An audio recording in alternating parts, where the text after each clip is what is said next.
존경하는 국민 여러분, 그리고 우원식 국회의장님과 선배 동료 의원 여러분, 김민석 국무총리님을 비롯한 국무위원 여러분, 더불어민주당 용인시병 국회의원 부승찬입니다. 국민주권정부는 국민이 우리에게 맡겨주신 사명을 완수하는 데 최선을 다해야 합니다. 그것이 우리의 의무입니다. 그 일을 하지 않고 집권 여당으로 방기한다면 그 또한 국민께 죄를 짓는 것입니다. 국민께서는 지난 총선에서 윤석열의 폭정을 막으라고 압도적 다수 의석을 주셨습니다. 또한 내란 종식을 위해 국민주권정부를 출범시키셨습니다. 대한민국의 헌정 질서가 바로 서고 정상적인 질서가 다시 만들어지기 위해서는 내란을 일으킨 자, 내란을 옹호하는 자, 마땅히 법의 심판을 받아야 합니다. 그래야 대한민국이 희망의 꽃이 피고 다시는 이러한 세력이 우리 사회에 뿌리 내리지 못할 것입니다. 용서, 포용은 진실 앞에 진정한 사과, 반성이 있을 때 가능한 것입니다. 협치하지 마시기 바랍니다. 국무총리님께서는 앞으로 나와 주십시오.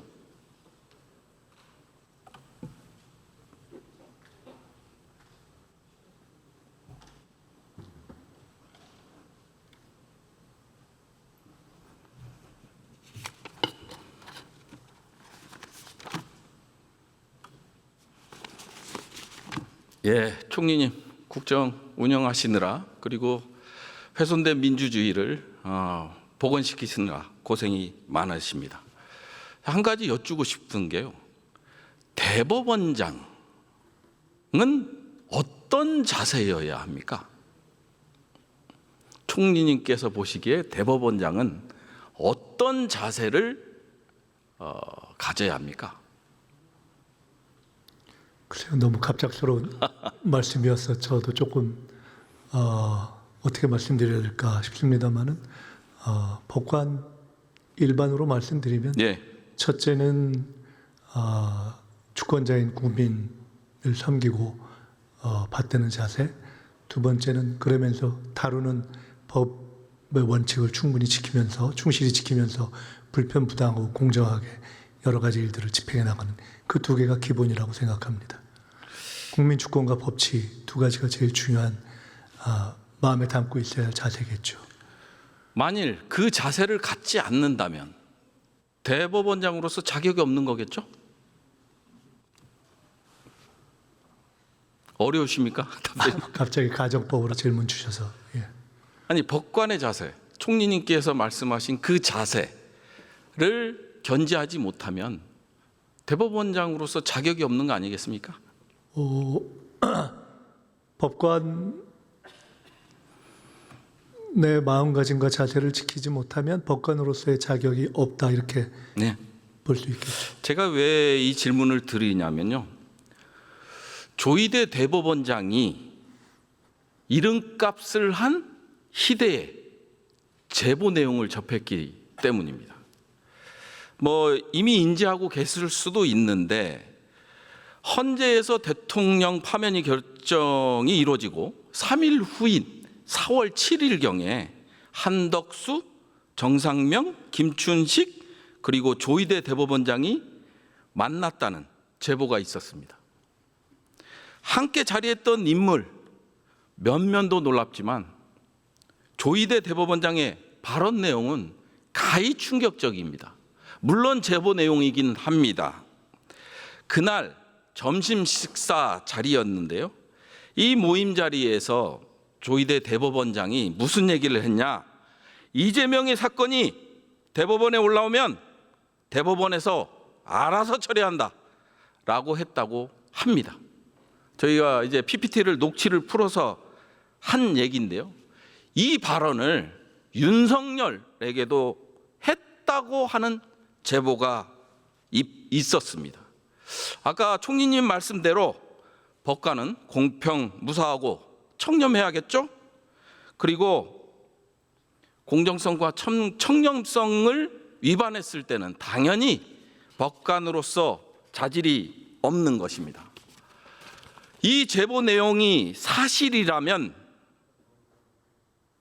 대법원장 스스로가 사법부의 독립 재판의 공정성을 훼손한 것을 넘어서 내란을 옹호하고 한덕수에게 정권을 이양할 목적으로 대선판에 뛰어든 희대의 사건입니다.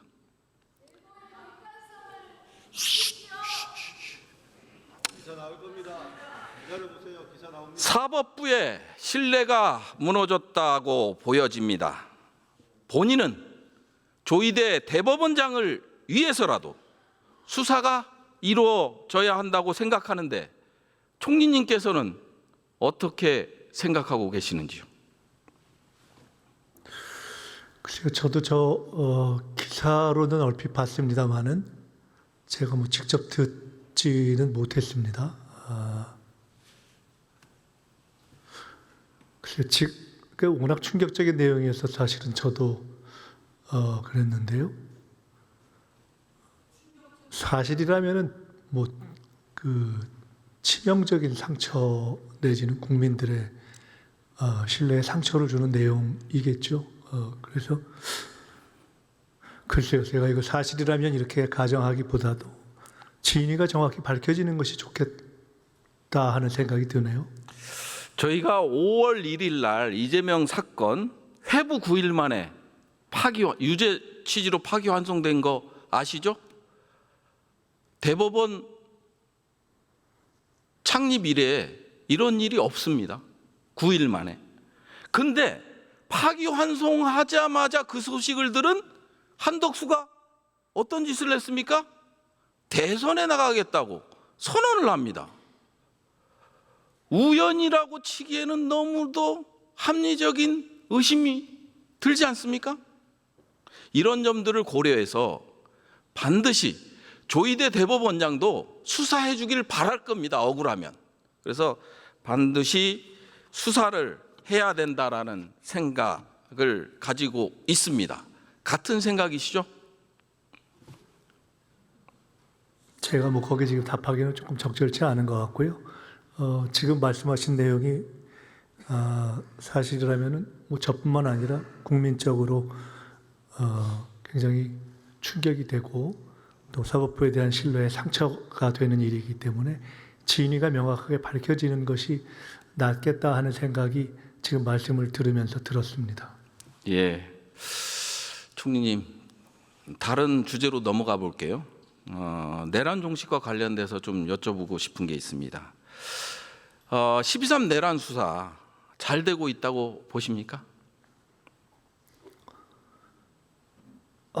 글쎄요. 지금 어쨌든 특검에서 하고 있기 때문에 아마 진행이 되고 있고 그 과정에서 이런저런 진전이 있고 그래서 더 연장도 되고 그런 것으로 알고 있기 때문에 국민의 입장에서는 아주 충실하고 잘 다 밝혀지는 결과가 나오기를 기대하고 있습니다.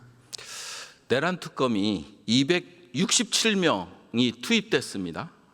그리고 근데 이번 계엄에 투입된 군경이 4,700여 명입니다.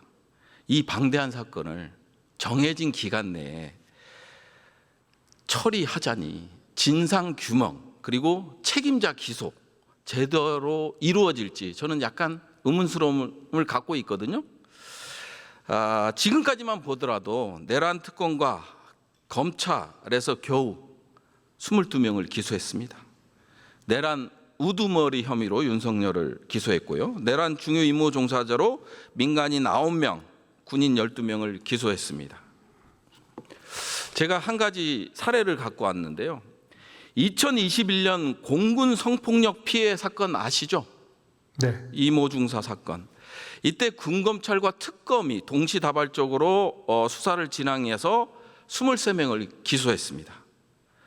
그리고 이와 별도로 국방부에서 총 8명에 대해 감사 징계 등으로 문책을 했습니다.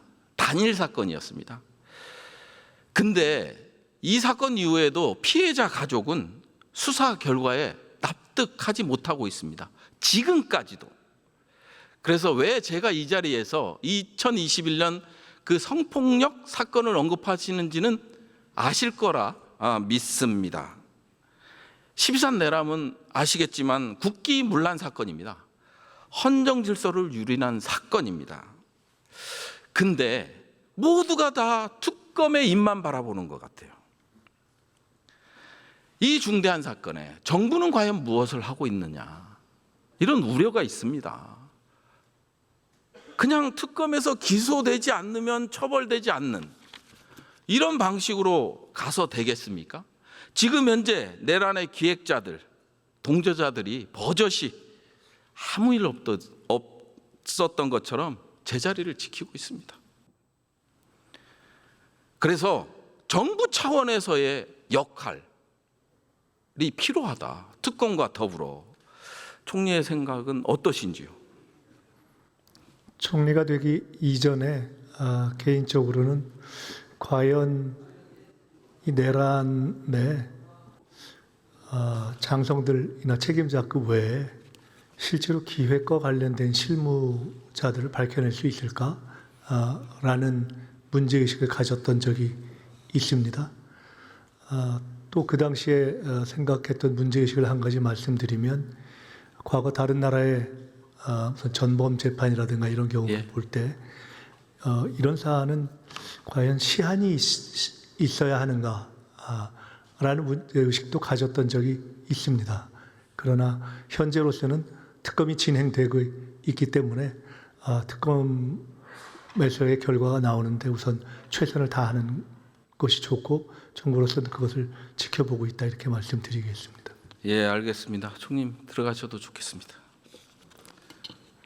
장관님, 국방장관님.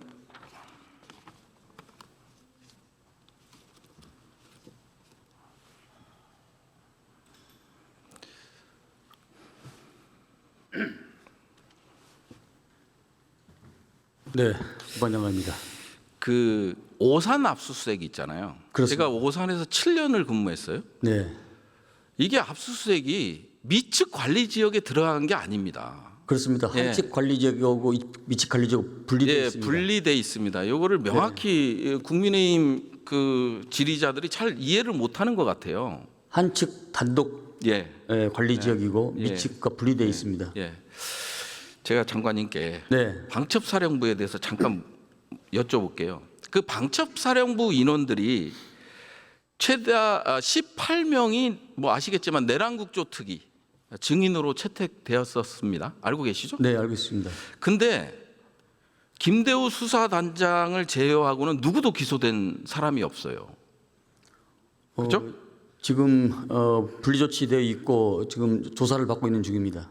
예, 그러니까 18명 중에 그래서 국방부에서는 국방부 감찰실을 비롯해 가지고 조사본부 각군의 감찰실 동원해서 거기서 이제 조사와 식별을 해서 그 만약에 심대한 내용이 나오면은 특검으로 이첩할 생각을 가지고 있습니다. 장관님, 저는 인사 명령이라도 내려줘야 된다고 보여지거든요. 그러니까 방첩사, 이게 2018년 7월 기무사 문건 기억하시죠? 네, 개헌 문건. 네, 그때 당시에는요, 문재인 정부 출범하고 두 달 만에 기무사 요원 전원을 원대 복귀 시켰어요. 근데 지금은 핵심 관련자들이 여전히 상관으로 지금 업무를 수행하고 있어요. 존경하는 의원님께서 그건 좀 그 구문인데요. 예. 이미 분리 조치했고 부대로 원복 제치를 주요 지휘자들은 원복 제치를 했습니다. 그거는 다시 확인해 봐야겠고요. 저희가 이제 옛날 버전을 알고 계신 것 같습니다. 방첩사에 확인한 결과를 나승민 신원보안실장 그대로 있죠. 다 어디로요? 원대 복귀를 장군 처장들은요. 장군 처장 임상묵부터 시작을 해서 마찬가지입니다. 예. 어찌 됐든 방첩사 개혁 나경민도 마찬가지고요. 지금 인사명령 TF는 인사명령이 나지 않았죠? TF 인사명령만 나고 이 사람들이 이제 방첩사에서 정식 인사 명령을 내주지 않으니까 업무에 좀 애로가 있는 것 같아요. 그것은 지금 절차를 밟고 있는 중이라고 제가 말씀드릴 수 있을 것 같습니다. 너무 늦은 것 같습니다. 너무 늦은 것 같습니다. 네, 그만한 내용이 있습니다. 예. 저도 빨리 하고 싶죠. 네. 네, 장관님 마지막으로 국민주권국가 이게 주권 정부가 추진하는 국방 개혁의 핵심은 무엇입니까? 국방 개혁의 핵심은 저는 지난 정부에서 사실 손 놓고 있었던 것이 가장 중요한 것이 군구조 개편입니다. 군구조 개편은 존경하는 의원님 아시다시피 부대 구조, 병력 구조, 그다음에 전력 구조 이 세 가지가 한 세트로 묶어서 가야 되는데 지금 현재 국방개혁법에 보면은 2006년도에 68만에서 2020 때 50만으로 줄었는데 앞으로 15년 후에는 우리 병력이 절감됩니다. 35만인데 이 50만으로 맞추기 위해서는 여러 가지 어떤 그 기술 집약형 군을 더 만들어야 될 것이고 이런 부분들에 대해서 지금 박차를 가고 있고 AI와 드론을 비롯한 최첨단 과학군을 만들기 위해서 진력하고 있고 동시에 MDL 선상의 GOP의 그 선형 개념에서 지역 방어 개념 작전성을 바꾸려고 그렇게 지금 노력하고 있고 여러 가지 지금 준비 박차를 가고 있다 이렇게 말씀을 드립니다. 제가 원하는 답변이 안 나와서요. 저는 그동안의 역대 정부의 국방 개혁을 보면 사람, 군인에 대한 얘기가 없습니다. 그래서 아니 뭐 다룰 수 있으니까요. 지금 뭐 수치로적으로도 보면 국방은 심각한 위기에 직면해 있습니다. 지금 국방 전략의 핵심 초급 간부에 대한 유출은 통제되지 않고 있습니다. 올해 전반기에 희망 전역한 간부가 2,675명입니다. 그리고 전반기 부사관 선발률은 51%에 불과합니다. 직업 만족도를 보겠습니다. 군 간부의 50% 정도가 군이라는 직업으로서 만족하지 못하다라는 답변을 하고 있습니다. 그간 군인들에 대한 투자가 소홀했기에 나타난 현상이라고 저는 봅니다. 군도 전력입니다. 그렇기 때문에 이 부분에 정말 저는 집중적으로 투자를 해야 된다고 생각합니다. 우리 군이 아무리 명품 첨단 무기를 갖고 와봐야 가동률이 60%밖에 안 되는데 인력이 없는데 무슨 소용이 있겠습니까? 그래서 이런 위기를 극복하기 위해서는 매력적인 군, 직업으로서의 군으로 전환이 시급하다고 생각을 합니다. 그래서 기본급 인상부터 시작해서 사람, 군인에 대한 투자에 열과 성을 다해 주시길 당부드리겠습니다. 하실 말씀 있습니까? 네. 예. 의원님 말씀에 전적으로 동감을 하고요. 제가 말씀드린 구대구조, 군구조 개편의 전제가 사람에 대한 귀중함, 군인 복지에 대한 절대적 가치를 전제를 하고 드리는 말씀입니다.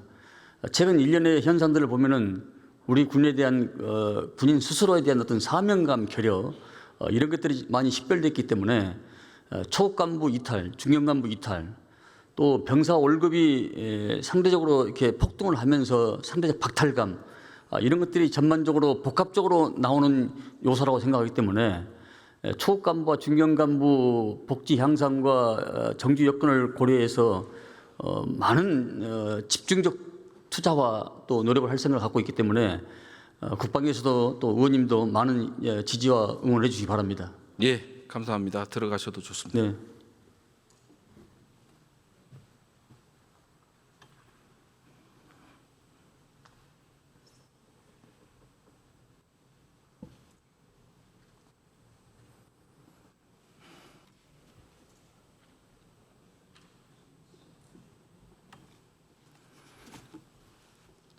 존경하는 국민 여러분, 우원식 국회의장님과 선배 동료 의원 여러분, 대한 국민들께서 빛의 혁명으로 국민주권 정부를 만드셨습니다.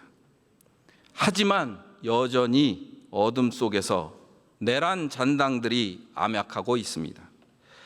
혁명의 빛도 반역의 어둠도 모두 사람이 빚어낸 것입니다. 앞으로 어디로 나아갈지 역시 전적으로 우리의 선택에 달렸습니다. 다시는 대한민국 역사에서 내란이 반복되어서는 안 됩니다. 강력한 조치와 처벌이 필요합니다. 그래야 명실상부한 국민주권 정부를 완성시킬 수 있고 진정한 국민의 군대로 거듭날 수 있습니다. 우리의 단호한 결단과 실천이 대한민국을 더 밝고 더 강한 공동체로 이끌 것입니다. 경청해 주셔서 감사합니다.